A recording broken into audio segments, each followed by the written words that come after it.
Bien, bonjour à ceux que je n'ai pas pu saluer, une joyeuse Pâques.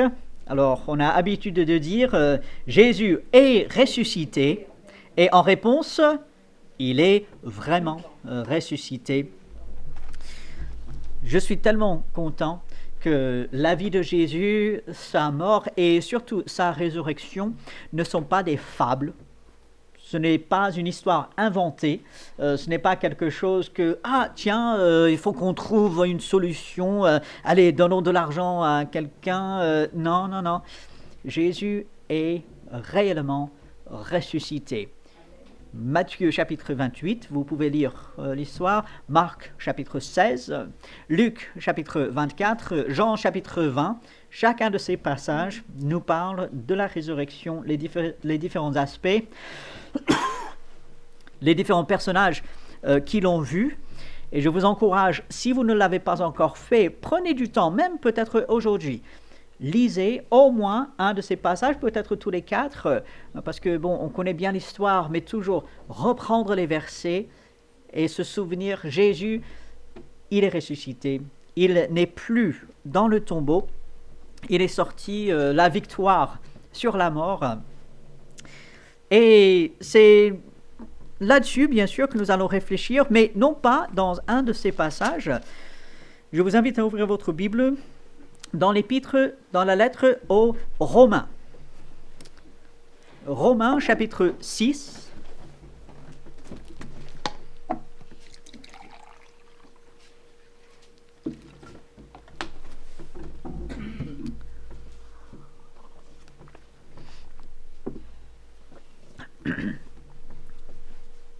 Romains, chapitre 6.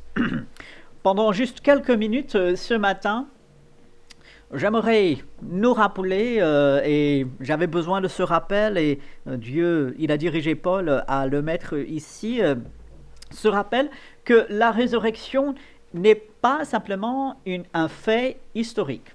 Ce n'est pas simplement quelque chose qui s'est passé dans un lointain, il y a 2000 ans. Oui, c'est un fait historique, sinon ce que nous faisons aujourd'hui n'a pas de sens. Mais c'est bien plus que cela. Parce que si ça reste simplement dans le passé, ça ne nous aide pas vraiment. Bon, par Jésus-Christ et même par sa résurrection, si nous croyons en lui, nous sommes sauvés et nous attendons le ciel. Gloire à Dieu, mais notre vie aujourd'hui, 2023, avec ses difficultés, avec ses luttes, avec ses échecs peut-être par moments, avec ses joies, avec ses réussites, qu'est-ce que tout cela sans la résurrection de Jésus? Et puis, nous pensons peut-être la résurrection de Jésus simplement pour les inconvertis, parce qu'ils ont besoin de comprendre, ils ont besoin d'accepter cela, mais une fois qu'on est sauvé, une fois qu'on est enfant de Dieu, on remercie Dieu pour la résurrection de Jésus, mais bon, c'est fini. Et pourtant, Paul, dans Romains chapitre 6, il va aider les chrétiens de Rome, et nous aussi, à comprendre que finalement, ce n'est pas ça. Enfin, ce n'est pas simplement cela. Alors, à partir de verset 1, suivez avec moi. Que dirons-nous donc? Paul y pose cette question. Demeurions-nous dans le péché afin que la grâce abonde? Paul, il est saisi avec la grâce de Dieu, qui est tellement grande qu'elle efface n'importe quel péché. Le pire péché que vous pouvez penser, la grâce de Dieu, elle est assez grande pour l'effacer. Et Paul dit, parce que c'est le cas. Voilà. Puisque c'est le cas, eh bien, est-ce qu'on va pouvoir pécher pour faire éclater la grâce de Dieu? Ça n'a aucun sens. Verset 2, loin de là. Certaines traductions, que Dieu ne plaise. Nous qui sommes morts au péché, comment vivrions-nous encore dans le péché? Comment? C'est pas possible. Non.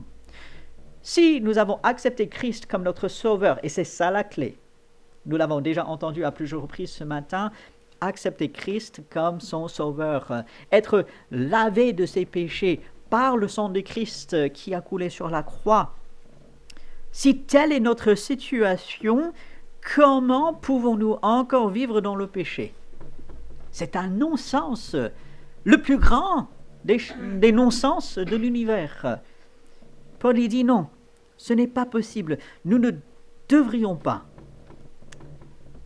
Et je voudrais prendre juste quelques instants, je pense que la plupart sont ici, et même peut-être ceux qui écoutent sont sauvés, ont fait cette expérience d'accepter Christ comme leur sauveur, mais si ce n'est pas encore le cas, c'est la plus grande décision. Et quel jour plus merveilleux que celui-ci, le jour de Pâques, de reconnaître, oui, j'ai besoin de cela, et d'accepter Christ comme son sauveur. Mais si nous sommes sauvés, si nous sommes enfants de Dieu, Paul y continue au verset 3, « Ignorez-vous » et il sait que ces chrétiens n'ignorent pas, ils ne sont pas ignorants, insensés là-dessus. « Ignorez-vous que nous tous qui avons été baptisés en Jésus-Christ, c'est en sa mort que nous avons été baptisés ?» Le baptême, cette immersion dans l'eau, est une image de la mort de Jésus-Christ. Donc nous plongeons, pour ceux qui ont été baptisés bibliquement, nous plongeons dans l'eau, morts avec lui.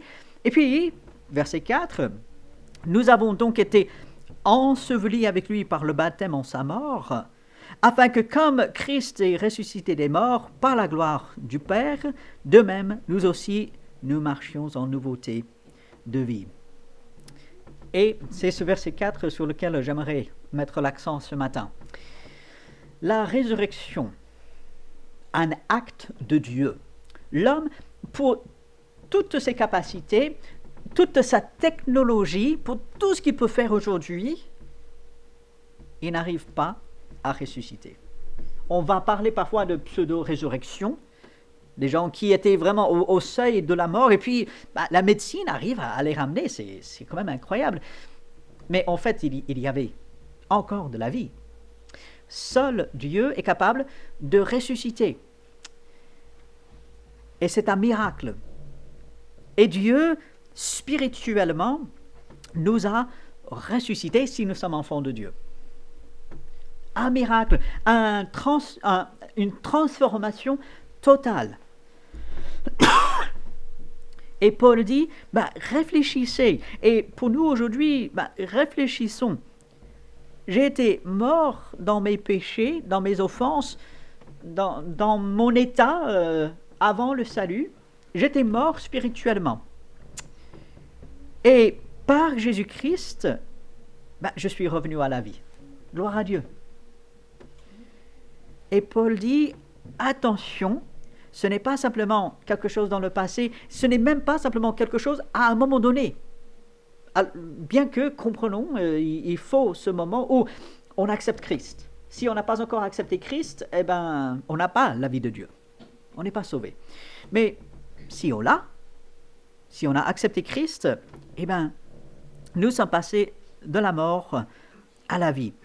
Et comme il va dire au verset 4, nous avons été ensevelis avec lui par le baptême en sa mort, donc le baptême d'eau qui symbolise cette identification, qui montre ce qui s'est passé dans notre cœur, ensevelis avec lui par le baptême en sa mort, afin que, comme Christ est ressuscité des morts, et il est réellement, par la gloire du Père, de même nous aussi nous marchions en nouveauté de vie.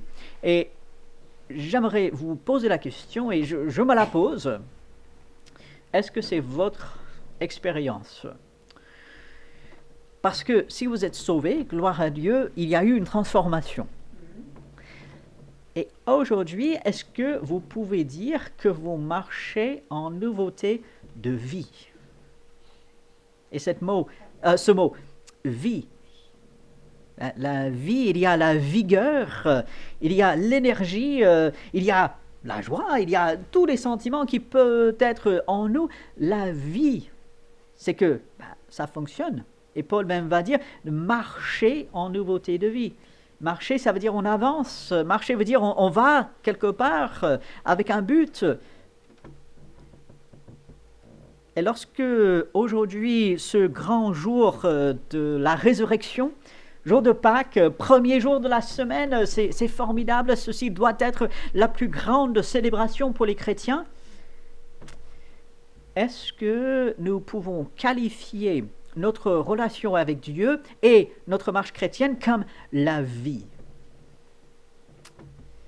Ou est-ce que par moment, c'est un peu plus la mort que la vie? Ou peut-être l'endormissement que la vie, que l'énergie? Paul dit, nous sommes sauvés, gloire à Dieu. Il part sur le principe que ceux à qui il parle sont sauvés, enfants de Dieu, gloire à Dieu. Mais il dit, réfléchissez, si on est sauvé, nous sommes appelés à marcher en nouveauté de vie. Et de se dire, mais est-ce que c'est ce que je fais? Et sinon, pourquoi et comment est-ce que je peux le faire? Parce que marcher en nouveauté de vie, ça peut être vague. Parce que, bon, c'est pas la marche physique, hein, c'est pas que, voilà, je marche ici ou là. Non, en fait, c'est la façon de se comporter et non simplement ce que nous portons. On peut s'habiller d'une certaine façon, ok, très bien. On peut aller dans certains endroits. Il y a beaucoup de gens qui vont dans des rassemblements le jour de Pâques et on va dire, c'est le seul jour qu'ils y vont. J'avais entendu une fois un pasteur, il avait constaté qu'il y avait un monsieur et ce monsieur, il venait à Noël et à Pâques. Bon, le pasteur, il avait constaté ça pendant quelques années, et puis ça le travaillait à chaque fois. Et du coup, une fois, après le culte de Pâques, il va vers ce monsieur, il lui serre la main, il commence à discuter, il dit, j'ai vu que, en fait, tu n'es là que les dimanches de Pâques et de Noël, et le reste de l'année.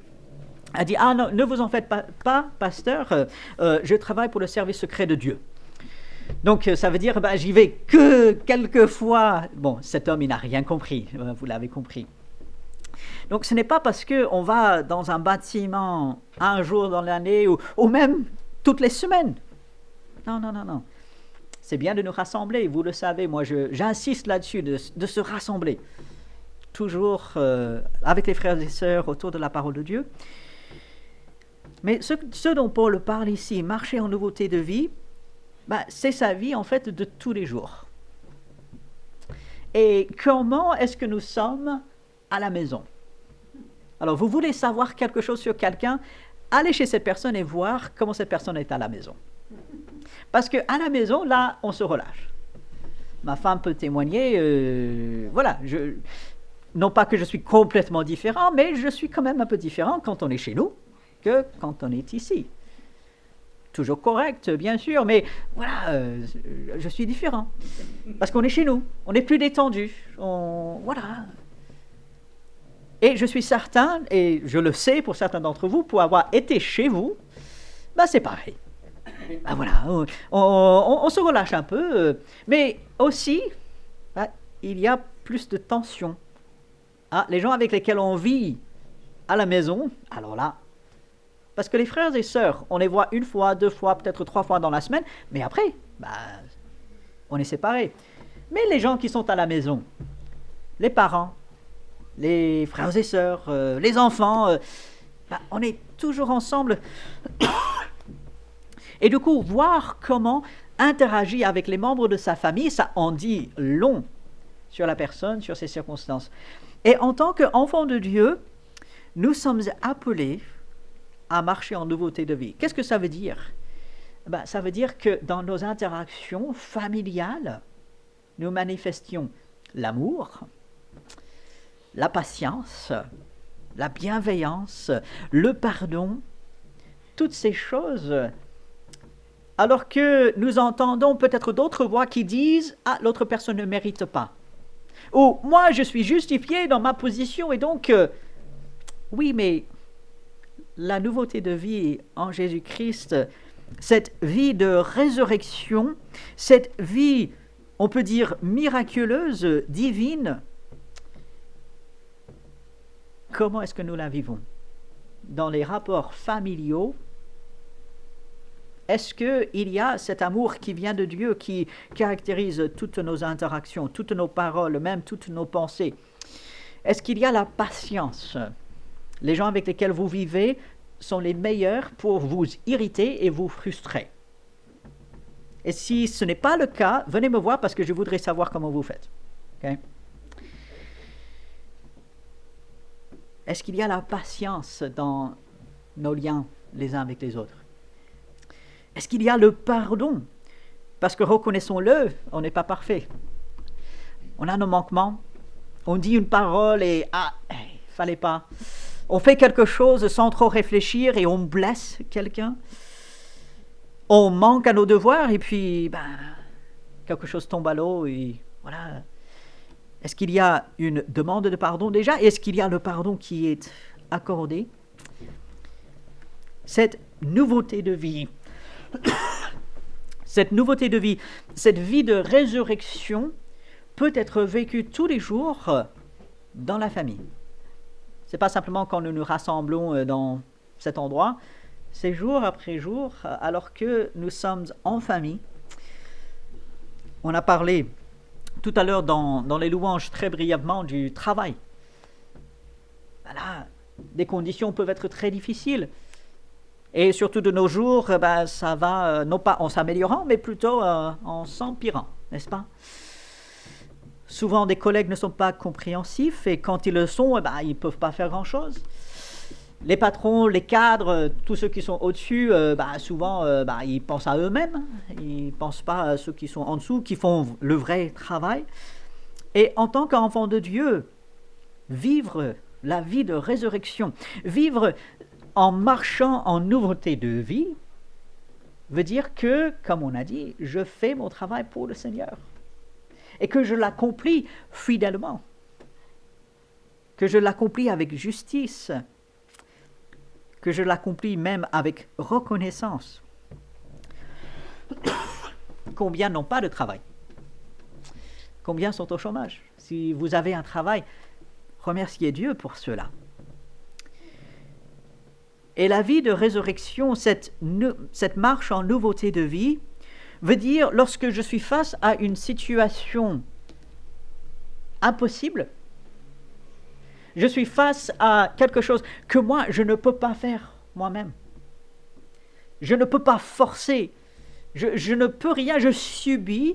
À ce moment-là, je remets entre les mains de Dieu pour que lui, il agisse.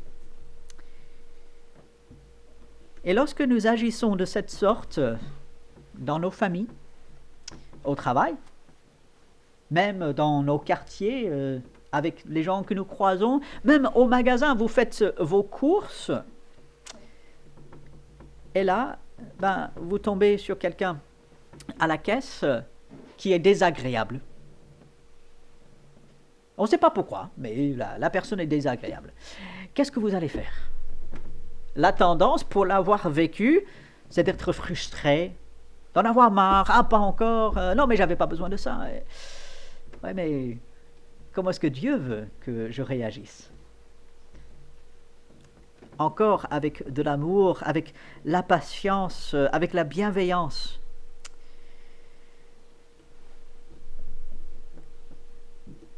Dans tous nos rapports, dans toutes nos interactions, Dieu veut voir ces choses en nous. Et vous allez dire, et je me le dis moi-même, comment est-ce possible devant des gens qui ne veulent rien savoir, devant des personnes pour lesquelles j'ai fait cela jour après jour ou semaine après semaine, des années, et ça ne change rien. Comment tenir? Quand même, Dieu, il doit comprendre, si je fléchis par moments, si je n'en peux plus, il compatit quand même, et voilà, il va excuser que je m'emporte, il va excuser que, voilà. Alors oui, Dieu comprend. Oui, Dieu, il sait de quoi nous sommes faits. Il sait que par moments, par nous-mêmes, on n'en peut plus. On est comme ces cocottes minutes, vous savez, c'est sous pression, et si on ne libère pas la pression, qu'est-ce qui se passe? Heureusement, ça arrive de moins en moins fréquemment, mais à l'époque, ça explose, littéralement. Dieu sait de quoi nous sommes faits. Mais s'il nous demande par Jésus-Christ de marcher en nouveauté de vie, cela veut dire que c'est possible. Et cela veut dire que si nous sommes enfants de Dieu, nous sommes appelés à être différents et par Jésus-Christ, nous pouvons l'être. Vous avez peut-être, et j'espère, fait cette expérience devant quelqu'un qui n'agit pas bien, devant quelqu'un pour lequel vous êtes appelé à manifester de la patience ou même le pardon, et puis vous arrivez à le faire. Et vous sentez que cela ne vient pas de vous. En fait, c'est Dieu qui le fait à travers vous. Vous avez fait cette expérience, j'espère, et finalement, ça doit être quelque chose de normal. Ça ne doit pas être l'exception pour l'enfant de Dieu. Paul, il va le dire un peu différemment dans Éphésiens chapitre 6. Laissez-vous remplir du Saint-Esprit. Le Saint-Esprit, c'est quoi? C'est l'amour, la joie, la patience, la bienveillance, la maîtrise de soi, la paix, toutes ces choses. Et c'est Dieu, par son Esprit, qui le fait. Et notre vie de résurrection, cette nouveauté de vie, doit nous caractériser. Nous ne sommes pas morts, ni physiquement, gloire à Dieu, ni spirituellement. Et lorsque nous examinons, excusez-moi, lorsque nous examinons notre vie, ne serait-ce que cette semaine qui vient de s'écouler, est-ce que je peux dire ma vie physique a été caractérisée par cette vie de résurrection? Et peut-être que vous allez dire, oui, mais Robert, tu ne connais pas mes circonstances. C'est vrai, je suis au courant de certaines circonstances, mais moi, je ne connais pas tout. Mais Dieu, lui, il connaît. Dieu, lui, il voit. Et il dit, mon enfant, c'est vrai, ce par quoi tu es passé, cette personne difficile que tu avais en face, cette personne qui n'a rien compris, cette personne qui ne voulait absolument pas bouger, ne voulait rien entendre, moi je savais que tu serais confronté à ça. Cette situation complètement impossible, moi je savais. Et moi, j'ai la puissance d'aider. Moi, je suis là. Regarde, j'ai ressuscité mon fils d'entre les morts. Qu'est-ce qui est impossible pour moi? Et moi, en tant qu'enfant de Dieu, lorsque je m'appuie sur mes propres forces, sur mes propres expériences, je peux aller peut-être jusqu'à un certain point. Selon mon caractère, selon toutes sortes de choses, jusqu'à un certain point, mais au-delà, je ne peux pas. Mais Dieu, lui, il peut. Et tout vient de lui, en fait. Et lorsque Paul, il va dire, comme Christ est ressuscité des morts, il est revenu d'entre les morts par la gloire du Père, de même, nous aussi, nous devons marcher en nouveauté de vie. Alors, est-ce que vous avez cette nouvelle vie? Est-ce que vous l'avez déjà? Et puis, si vous l'avez, est-ce que ça se voit? Est-ce que ça se vit au jour le jour? Et au verset 5, il va continuer. En effet, si nous sommes devenus une même plante avec lui par la conformité à sa mort, donc une plante, c'est quoi? On met en terre et après, ça grandit. Et l'intimité ici, devenir une même plante avec Jésus. On s'identifie à lui, donc on a sa puissance à notre disposition. Nous le serons aussi par la conformité à sa résurrection. Pas simplement la résurrection physique à laquelle, bien sûr, tous les enfants de Dieu vont participer, mais aussi cette vie de résurrection, cette vie nouvelle déjà aujourd'hui, sachant que notre vieil homme a été crucifié avec lui afin que le corps du péché soit réduit à l'impuissance pour que nous ne soyons plus esclaves du péché. Et puis verset 8. Si nous sommes morts avec Christ, et c'est le cas de chaque enfant de Dieu, nous croyons que nous vivrons aussi avec lui. Aujourd'hui, si on est enfant de Dieu, nous avons la vie nouvelle. Nous sommes passés par cette nouvelle naissance. Mais la question demeure, la question est là, et il faut nous la poser. Est-ce que je vis cette vie au jour le jour? Ou est-ce que je retourne trop souvent à mes anciennes habitudes? Est-ce que je me laisse entraîner par les anciennes pensées? Est-ce que je me laisse entraîner par les pensées du monde? Est-ce qu'au lieu de chercher ce que Dieu, lui, il veut, je cherche en premier ce que moi je veux? Ce que moi je veux a de l'importance, mais non pas lorsque c'est en conflit avec ce que Dieu, lui, il veut. Est-ce que je cherche dans mes rapports avec ceux qui m'entourent à manifester cette vie nouvelle en Jésus-Christ? Est-ce que je cherche à manifester la patience envers les gens pour lesquels la plupart des gens ils n'ont pas de patience? Est-ce que je suis prêt à pardonner? Est-ce que je suis assez humble pour demander pardon lorsqu'il le faut? Est-ce que j'aime ceux qui m'entourent d'un amour ardent, cet amour d'en haut? Et est-ce que ça se traduit par des actes concrets? Lorsque nous pensons à la résurrection de Jésus-Christ, nous sommes obligés d'être dans la joie. Nous pouvons crier gloire à Dieu. Alléluia, gloire à Dieu, comme dit le chant. C'est la plus grande chose. Jésus qui revient à la vie afin de nous offrir cette nouvelle vie.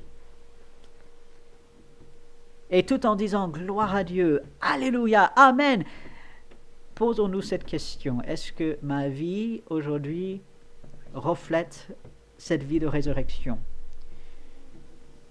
Ou est-ce que je suis plutôt comme un zombie? Vous savez, je pense que tout le monde sait à peu près qu'est-ce que c'est une zombie. Ce sont ces morts vivants. Ils ne sont pas vraiment morts, pas vraiment vivants. Alors, ça n'existe pas, comprenons, ça a été inventé. Mais je prends l'image. Et on se dit, mais ça ne sert à rien. Ça fait rien si ce n'est des dégâts. C'est laid, c'est... Ouais. Mais c'est ni mort, ni vivant. Qu'est-ce que ça peut faire?